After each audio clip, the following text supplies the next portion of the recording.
You've probably noticed that life feels different when you're aligned with something greater than yourself. There's a lightness, a sense of peace, a flow that almost feels supernatural. But when you push against the current of God's will, things change.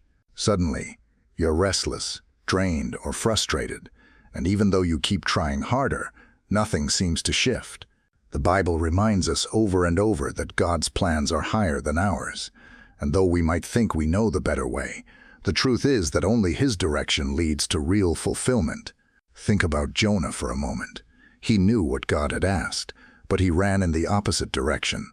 The storm that followed wasn't punishment as much as it was a wake-up call.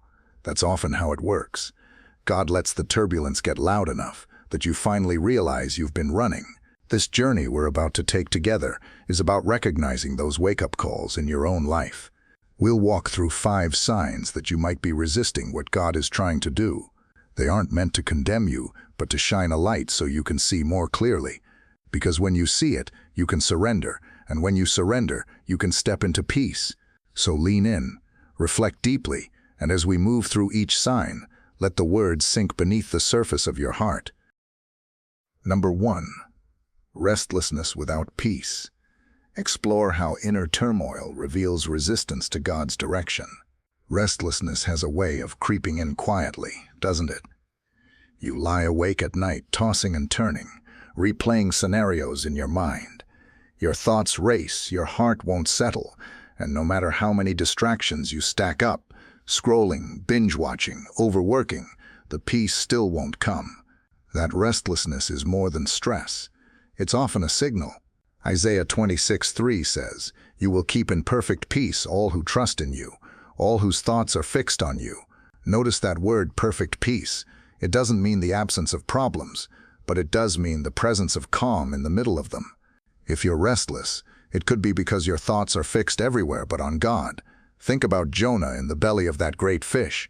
Could you imagine a more restless moment? He'd run from God's call, and now he sat in darkness, confronted with the futility of his choice. Restlessness is like that, a reminder that you're not where you're meant to be. And until you realign, the unease lingers. Peace, on the other hand, is God's way of confirming that you're walking in step with Him. If your heart is unsettled, don't brush it aside. Ask, "Lord, am I resisting you?" That question alone can begin to untangle the knot inside your chest. Number 2. Close doors again and again. Show why blocked paths are God's redirection, not rejection. You've been there before, pushing on a door that simply will not open, no matter how much force or determination you apply. You try once, twice, even 3 times, convinced that persistence will finally make it budge, but instead of progress, you're met with dead ends.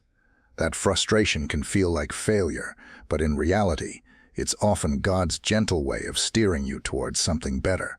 Revelation 3:7 reminds us, "What He opens, no one can close, and what He closes, no one can open." Closed doors aren't punishments, they're protections. Think of Jonah boarding the ship to Tarshish. He thought he had secured his escape, bought his ticket, and set his course. Yet the storm that rose up was God's way of slamming that door shut before Jonah could drift further away. How many times has God done the same for you? Maybe that relationship that ended wasn't rejection, it was redirection. Maybe the job that slipped out of reach wasn't a loss, it was a safeguard. When you keep finding doors locked, instead of growing bitter, consider that God is shepherding you toward the one door that's meant for you. You can keep forcing your way through the wrong path, but you'll only end up more worn out. Or you can pause, trust, and believe that the closed door is really a loving Father saying, "Not here, not now, because I've got something greater waiting." Number 3. Disobedience leading to regret. Holding on to what God asked you to release always results in regret. You know that tug in your spirit when God whispers, "Let it go." Maybe it's a relationship, a habit, or even a dream you've clung to for years. Deep down, you sense He's asking you to release it, yet something in you resists. You convince yourself it's harmless, or you rationalize why holding on makes sense. But every time you disobey, regret follows close behind. That's because disobedience never brings freedom, it only forges new chains. Jonah knew this well. God told him plainly, "Go to Nineveh. Instead, Jonah ran. And what was the result? A storm, fear, regret, and ultimately a desperate cry from the belly of a fish. His story paints a vivid picture of how ignoring God's voice only deepens the struggle. Proverbs 19:21 says, "You can make many plans, but the Lord's purpose will prevail. You may run, but you can't outrun Him." And the longer you hold on to disobedience, the heavier the regret becomes. Perhaps you felt it, a lingering guilt after ignoring God's nudge, the emptiness after making your own way. That regret isn't meant to crush you, it's meant to guide you back. The beauty of grace is that even in regret, God's arms remain open, but the choice is still yours. Keep resisting and live with cycles of sorrow, or surrender and discover the joy that obedience always carries. Number 4. Exhaustion without progress. Effort without fruit shows you're working outside God's strength and blessing. You've been working hard, pouring out your energy day after day, yet something feels off. The hours are long, the hustle is constant, but the fruit just isn't there. You're busy, but you're not moving forward. That's one of the clearest signs you're walking in your own strength instead of leaning on God's. Psalm 127:1 says, "Unless the Lord builds the house, the builders labor in vain." Did you catch that? Labor in vain, meaning all the effort, all the sweat, all the sleepless nights add up to emptiness when God isn't the one guiding the work. Jonah tried to chart his own path, hopping on that ship to Tarshish, but what did it cost? Time, energy, and nearly his life, all for a journey that was doomed from the start. Maybe you felt the same. You've chased a project, relationship, or ambition with everything you had, yet no matter how much you invested, the return never matched the effort. That exhaustion isn't just physical, it's spiritual. It's what happens when you fight against God's rhythm instead of resting in it. True progress doesn't come from pushing harder, it comes from surrendering sooner. When God builds the house, peace accompanies the work. When He guides the steps, fruit naturally follows. If you're tired of running in circles, maybe it's time to lay the hammer down and let Him take over the construction. Number 5. Unshakable conviction. A persistent inner prompting the Holy Spirit, calling you back to God's path.